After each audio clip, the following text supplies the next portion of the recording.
Alright guys, welcome to Lake Apo. Come.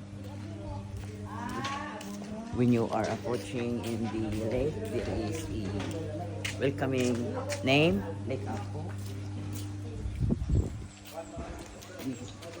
There are the fees, 100 dirham. 100 pieces.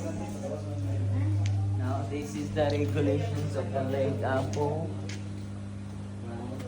So you put your names there. Yung anak ka legit. Okay. Unya ano tab? Unya nagbayad. Bayad mo na. Wala na tayong income. Oh.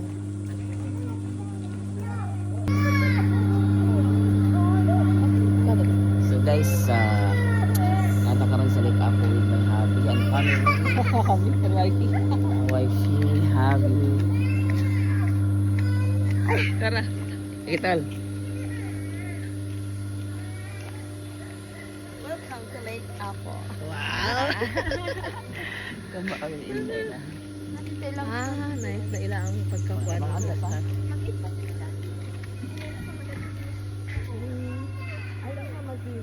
Diba na nakaroon?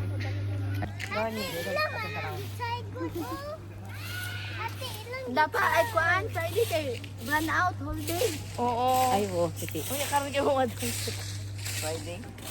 Friday whole day run Asa out. ka mga Monday na lang kayo mag-appoint. Sige, tara na to. Wait ka sa pwesto ka na. Ikan mo taas. Wala, tayo pa sa taas. Kung musaka bitaw dito sir, kinahanglan mo kung mo ning access card worth of 100 pesos, it's consumable siya. Mo ba? Gusto mo maniod to lang? Magani sir, palit mo ani dito. Consumable mo ni. So guys, inside the Lake Apo, so mo na yung facilities nga makitaan. Kana may ganana nga effects. Alright, after mo ni siya nga mga view yung makitaan guys.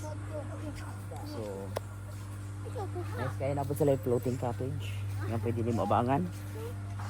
So na dito ang ilang facilities for dining, like gusto ka makaon na sa banda tita.